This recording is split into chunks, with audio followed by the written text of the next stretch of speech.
સુરતના કામરેજ વિસ્તારમાં વધુ પડતા વરસાદને કારણે પોલીસ દ્વારા ટ્રેક્ટર ઉપર પેટ્રોલિંગ શરૂ કરાયું છે।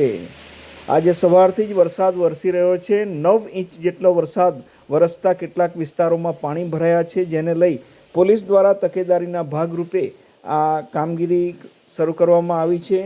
કામરેજ પોલીસ મથકના પીઆઈ આરબી ગોજિયાના નેતૃત્વ હેઠળ આ કામગીરી પોલીસ દ્વારા કરવામાં આવી રહી છે। કેટલાક વિસ્તારોમાં પાણી ભરાતા આ કામગીરી શરૂ કરાઈ છે। આ સંદર્ભમાં પીઆઈ પ્રતિક્રિયા આપી રહ્યા છે।